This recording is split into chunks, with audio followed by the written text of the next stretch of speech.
Bundle up and mark your calendars because Blue Door's signature event is back.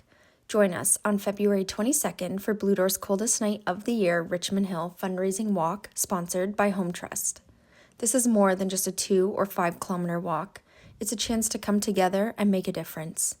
You can register, sponsor, volunteer, and fundraise in support of vulnerable individuals experiencing hunger, hurt, and homelessness in your community. For event details, visit cnoy.org/Richmond Hill. Let's change the tune for people in need because it's cold out there. Together, we can make a difference. See you on February 22nd. You're listening to On the Way Home with your host, Michael Braithwaite.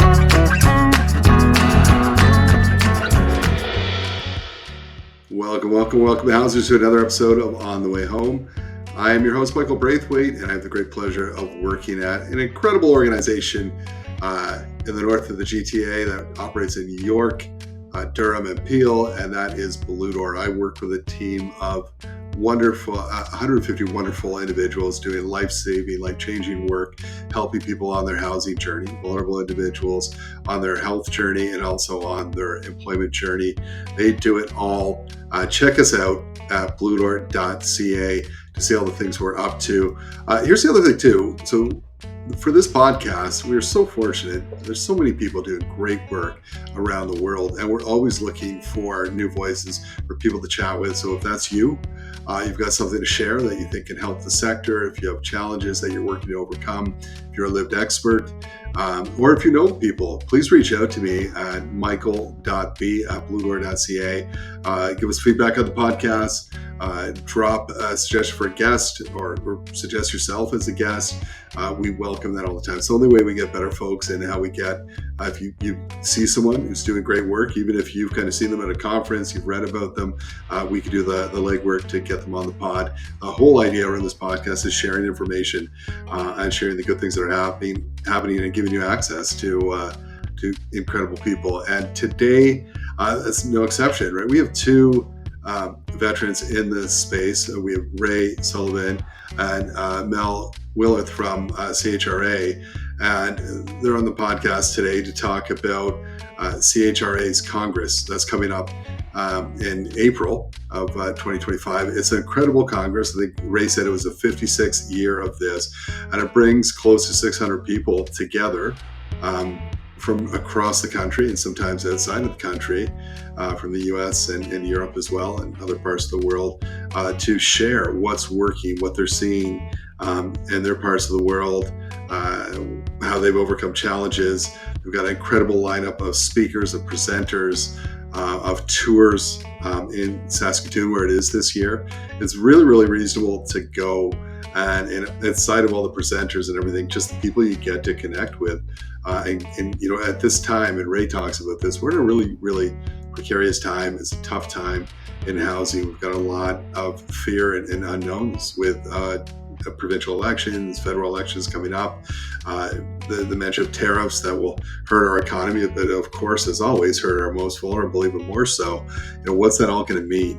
And so more than ever, we need to come together to be stronger, have that singular voice, be in the ear of government and others. And that's what CHRA does.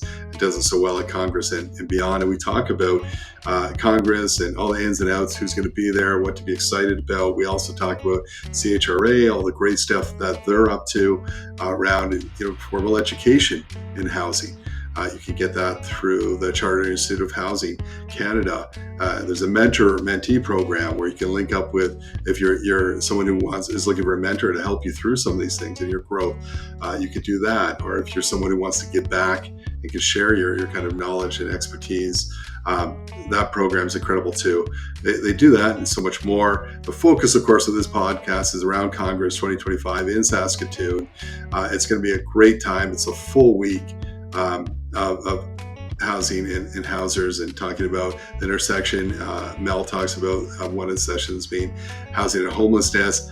I think it's going to be incredible. I've gone for years on end, and it's never disappointing. Not only the sessions, but the people you meet, the inspiration that comes out of it, and the kind of momentum we get coming out of Congress. Now we need that more than ever. And they talk about where to go to sign up to be a part of it. You want to do it quickly before different parts of it sell out and sell it quick, like some of the tours that Mel mentions during the podcast.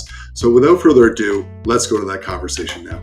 We have with us today, we have Ray of Sunshine, Ray Sullivan, and Mel, who was one of our fearless leaders last year on our international tour in London of housing and homelessness.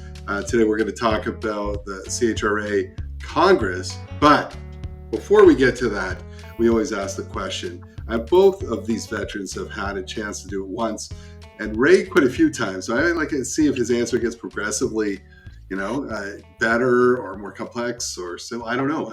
We don't know what to expect, but we're going to give Mel the first shot to say, what does home mean to you, Mel? And then we'll go to Ray. Ray and I were talking about this and how do you accurately always describe what home is? And I found myself, when preparing for this podcast, I just kept going back to Simon and Garfunkel. And I kept going back to road trips with my parents and singing to Simon and Garfunkel. And so my answer today for what home is that home is where my thoughts are escaping. Home is where my music's playing. Home is where my love lies waiting, not so silently for me. That's like, we never had anyone quote Simon and Garfunkel. And it's, wow, you know what? Never thought of that. Beautifully said. Ray, this is going to be a tough follow-up. And this is the pleasure of working with Mel, is they're always raising the bar on the whole team. I wanted to talk about one of the things that I associate closely with home, which is the idea of neighbors, right? Like neighbors are people who share their home in the same community of us. And I've got neighbors who are unsheltered and unhoused. I think about First Nations and Indigenous folks from whom many of us displaced from their homes, not exactly being a good neighborhood.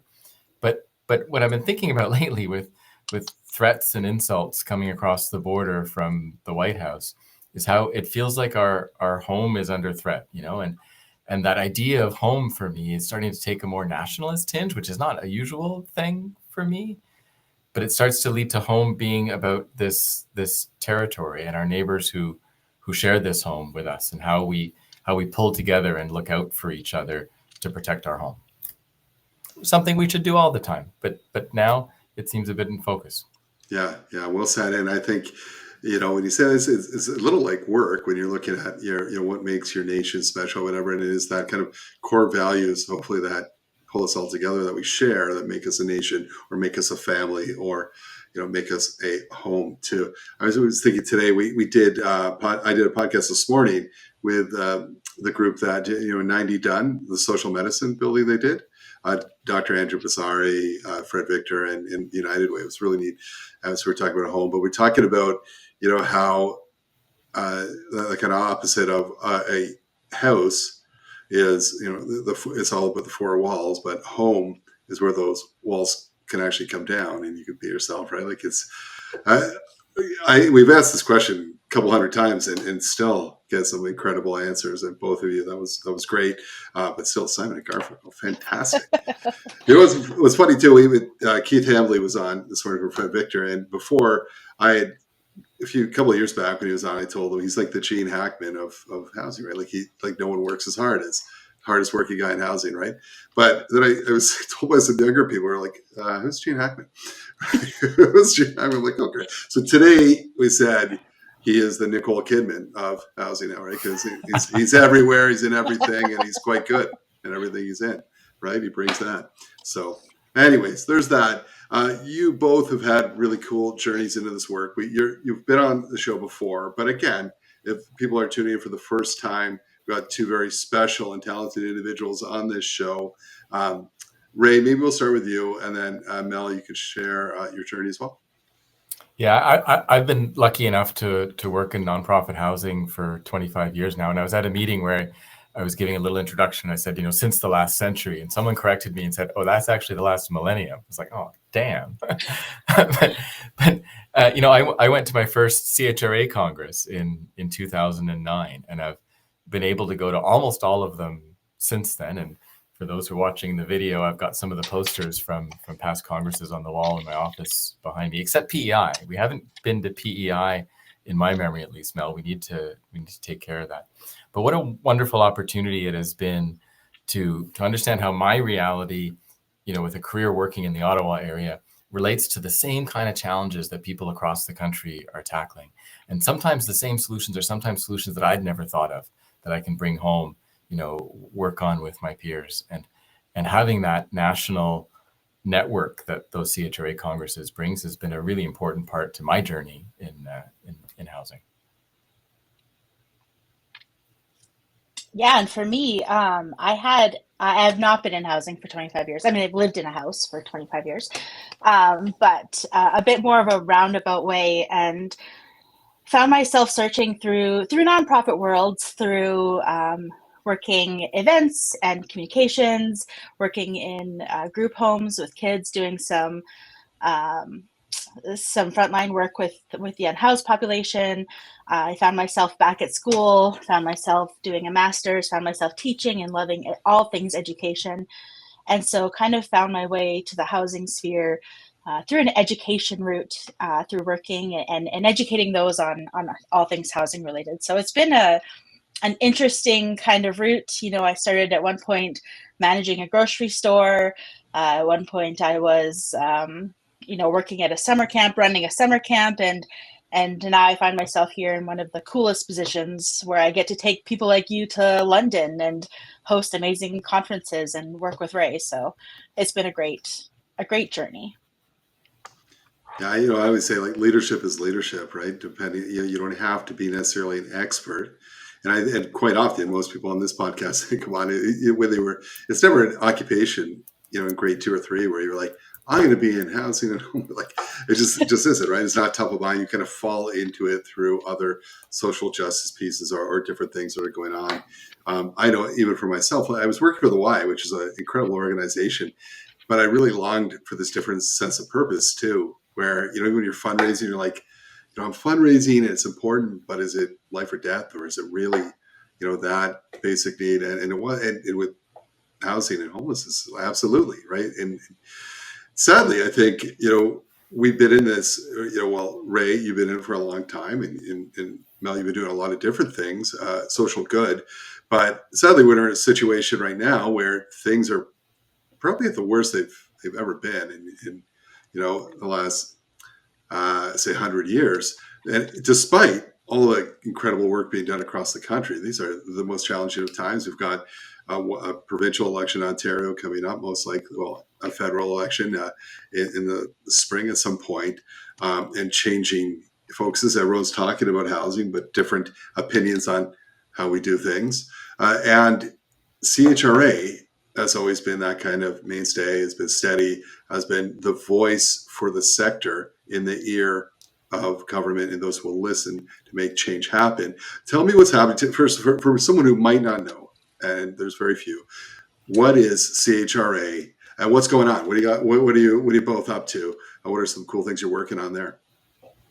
I'll kick it off. CHRA, as you said, we are the voice of the community housing sector across the country and have been since the late 1960s.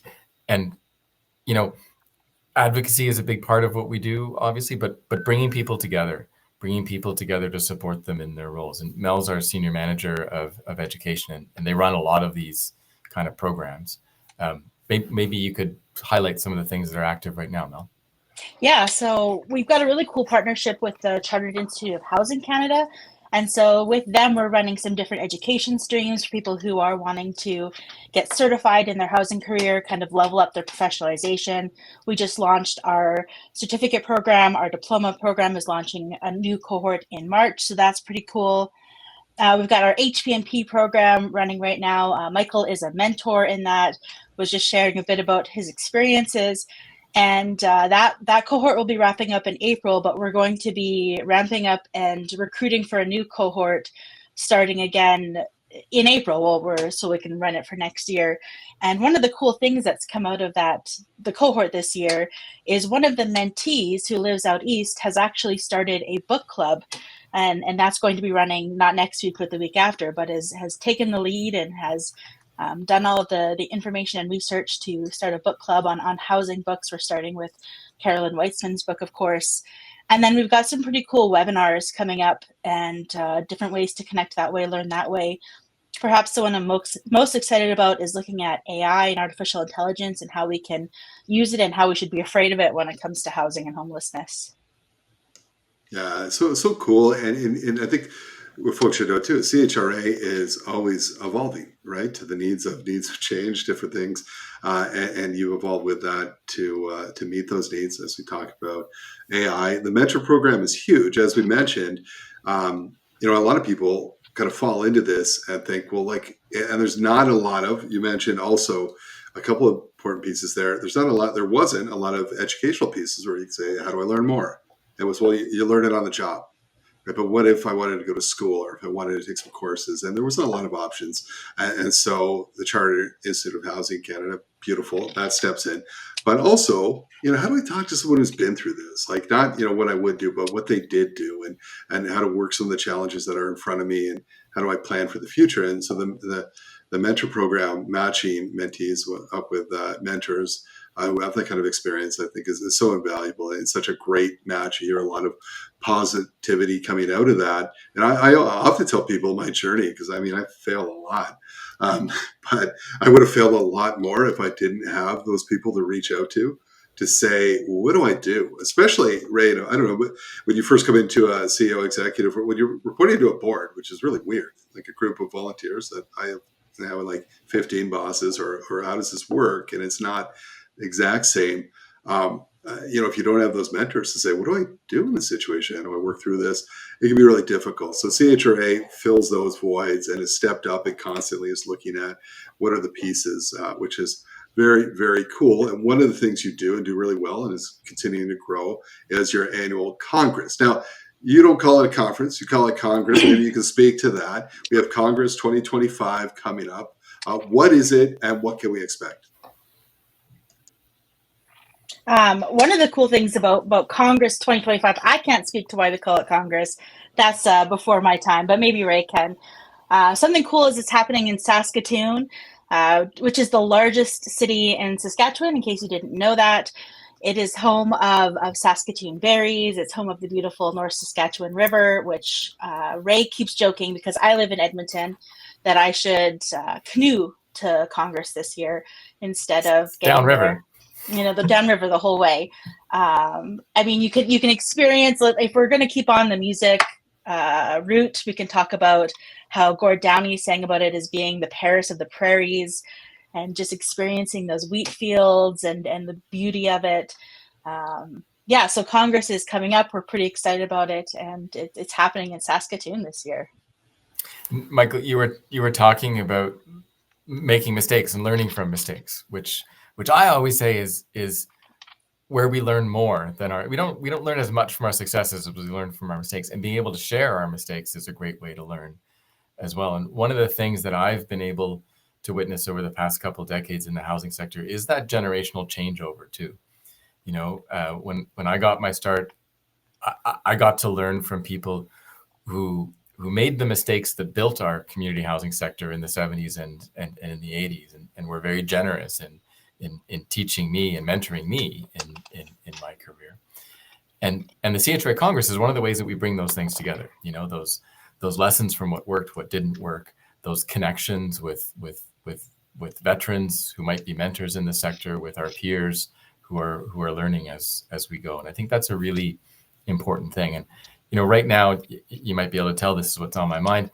It feels like we're facing a lot of political and economic uncertainty in Canada.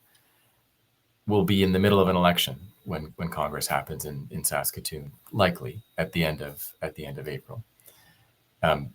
We don't know where we're heading as a community housing sector. We haven't necessarily mapped out all of the opportunities and all of the challenges that are coming in the next little while. We know that the kind of activity we've seen over the past decade at the federal level is more than we saw in the decade after. What comes in the decade next? This feels like a really important time for us as housers, as folks in the community housing sector, to come together, to have these conversations, to plan together, to make those connections that make us stronger when we get back home to build those networks that help us navigate all of those challenges and that uncertainty.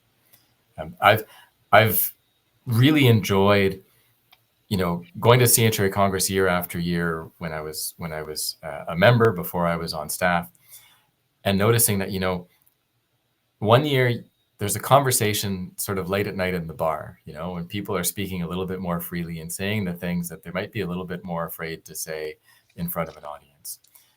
And then the next year, that same conversation is sort of talked about in the hallways during the daytime. And then a couple of years later, that's the conversation that's happening up on stage, and these kinds of gatherings are one of the ways that we percolate ideas, that we map out the next couple of years of our future as a sector.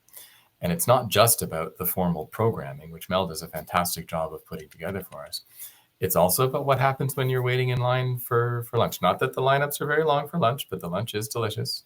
It's about the receptions and the evening events. It's about some of the, when you're on that bus tour, who are you sitting next to? What's the conversation you're having? That's where we percolate the creativity of the housing sector. And that's what sets the agenda for the next decade. You're so right, Ray, and that, listen, we're going to talk about all the wonderful presenters and the heart, like it's a ton of hard work that you and the team do to set this up and have brilliant people there who can share and learn. But you're right, the conversations that happen and just, it's kind of like, the Grammys or the Oscars of the sector, where you're like, hey man, there's Steve Pomeroy and I can pick his brain, and there's Carolyn Wisman, and there's all these different people, and there's an academic, and there's someone who's on the front line. Like, it just really brings everyone together, and you get that positive energy where in the toughest of times you feel like, we got this, we can do this, because we have some really good people in this sector, and they're here sharing and learning. And you're right. And often, like a lot of when you say it's not the presenters, you're like, you remember some of them because they're great, but it's also the conversations outside of that it generates that bring you back and get you excited to do the work when you get back home. So on that kind of theme, let's talk about who can we get excited about this year? Who are some of the presenters and guests that you are really excited about this year? I mean, all of them, but if you can name a few in particular. Yeah, there's some really great programming happening this year. We're starting with on the Tuesday of Congress, a full day of the Indigenous Innovation Forum, as well as 3 separate pre-Congress courses that people can register that I'm really excited for. We've got one on the intersection of housing and homelessness. We've got one on professional development and wraparound support. We've got one on leading with equity and then looking at that DEI in the housing organization, with DEI, of course, being the buzzword that's banned in the U.S. right now. It's more important than ever to bring it about. And then on the Wednesday, Thursday, we've got some fabulous presenters coming, highlighting. We've got Terry Dennis, who's coming from Southern Alberta, who's coming to talk about aging in community and this new system that worked really, really well. We've got the 519 coming from Ontario that's working on their roadmap to 2S LGBTQ inclusion and how that's going to work in housing. We've got some sessions on public and private partnerships, including some by Wood Green. We've got some people from co-op housing who are going to come to share the past and the future of co-op housing and how that's been working. We've got some great sessions on houselessness and homelessness. We've got the Métis Nation of Saskatchewan doing their own some of their own programming. So they'll have some slots where you can just come and immerse yourself in all things Métis Nation of Saskatchewan. And I think Ray wanted to talk about, he wanted to let the cat out of the bag. I'm really excited about our keynote speaker this year, Prentice Dantzler, who's the founder of the Housing Justice Lab at the U of T School of Cities. I saw him just over a year ago at another conference. Fantastic mind, fantastic speaker, plain talker. He will not beat around the bush. He's from Philadelphia, offers a really interesting perspective on Canadian housing and just that idea, right? Like, so housing is a right in Canada. Housing is a right everywhere. It's recognized as a right in Canada. If housing is a right, then there is such a thing as housing justice. And we have not achieved the right to housing. We've not satisfied that right unless we've achieved housing justice. So really interesting to hear from Prentice and what he's got to say. You mentioned Steve Pomeroy, often a perennial at conferences. We've got a really interesting thread that we're weaving through the conference program this year. So there's a number of sessions we realized when we were looking at it that have to do with scaling up the community housing sector. And when we think and we talk a lot about what the next decade looks like, this often comes up. How do we scale up as a sector? How do we scale up as organizations? There's a number of sessions that deal with that in different pathways to get there. And then we've got Steve Pomeroy and Lisa Kerr from the Community Housing Transformation Center. We're going to wrap that up for us on the final afternoon and try to pull some of the lessons in an interactive session with the audience, which is going to be absolutely fantastic. And then that afternoon, we were talking about how there's likely going to be an election going on at the time. There's economic and political uncertainty in Canada. We're going to focus on that in an interactive session in plenary, and figure out how we chart the next decade of our course together as a sector. And I keep coming back to this because it's very much on my mind. Whether there are tariffs imposed by the U.S. or whether it's just the threat of the tariffs, what we know is that our economy is going to be reorienting and restructuring. And when that happens, the people who are most economically vulnerable are the ones who suffer most. So, low and modest income people who are already at housing risk in our current system. And we're about to put a lot of economic pressure on that system. Whether it's American tariffs that force people to lose their jobs, or whether it's Canadian counter tariffs that we're all going to feel in our wallets as well, there's going to be a lot of pressure, new pressures on affordability. And housing is the biggest expense most people have in their household. So where are you going to feel that pressure first? On housing. I'm worried about the kind of displacement that's going to cause. I'm worried about loss of housing. I'm worried about those economic struggles. And I think we as a community housing sector need to grapple with how we step up to that challenge, how we provide more of that resiliency in the Canadian economy. And Congress is a perfect place to have that conversation. Absolutely. And lots to look forward to. Amazing. This is, what number Congress is this? Do you know? What is this the? Since 1968, however many years that is, 56 years?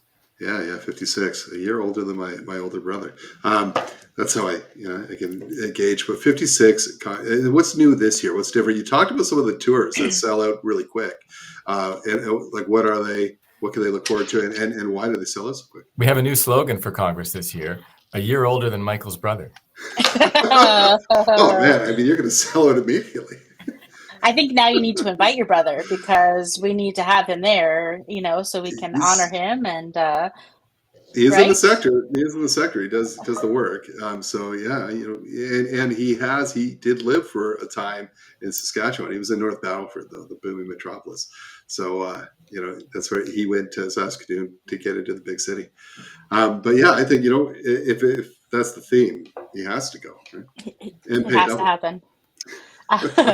We always have really great mobile tours, and this year is no exception to that. So we're going to look at something in Pleasant Hill, a Pleasant Hill revitalization project. We're going to explore Indigenous affordable housing innovations and the landscape of social impact organizations within Saskatoon. So there are those. Those are the ones on Wednesday. On Thursday, we've got different ones. We've got the 320 modular. So that's going to be exciting, looking at those modular homes, looking at the YWCA expansion, and then also looking at partnerships and supportive housing within Saskatoon. So each of those, they always sell out quite quickly. We're quite excited for those mobile tours. Other new things, rumor has it, this guy named Michael Braithwaite is going to do a live on screen or on stage recording of this little known podcast. Maybe you've heard of it. On the way house, on the way home, something like that. Something like that. And there's a lot of we know that there's a lot of serious learning that needs to happen, but we always try to incorporate some fun and some downtime and some connections. So last year we had a lot of fun at the opening party where we all had to dress up in the decade that you graduated high school in. And this year we're having a pajamas and pearls party at the president's reception And my partner has a 3D printer. And so I'd ask them to print me some pearls for today's podcast. And for those of you watching on YouTube, it's not great. They're not more great like that candy pearls. necklace. It's a great fidget toy. I'm going to have a better 3D printed pearl necklace by the time Congress rolls around, but I think that's going to be a lot of fun. I have already got my pajamas picked out.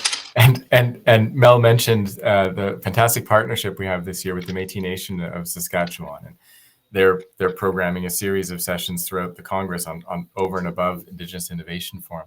But they're also doing something really special for us on the Friday. So if people are booking their travel to come to Saskatoon for the CHRA Congress, it's April 29th to May 1st. Don't forget about May 2nd. So on Friday, May 2nd, the Métis Nation of Saskatchewan is staging their Batoche Day celebration just for us. There's going to be guided tours of the historic site, fantastic cultural interpretation, and I'm told there will be bison. What could be better than this? Nothing. There's anything better than that. That's a Costanza mic drop moment where you're done. That's the way to end a conference. That's how it's done, folks. When the bison enter the room, the conversation is over. That's what they say. That's the word on the street. It sounds like an incredible Congress. They always are. And listeners, if you haven't been, go to this conference. I mean, you're just going to learn so much from the presenters, from the other participants, from the tours, from the different events, from the socials. It's just a well-oiled machine, and it just flows so nicely. And and always in a different place. Right? Last year it was Fredericton, right? And this year Saskatoon, and so kind of coast to coast. The year before, I think Winnipeg.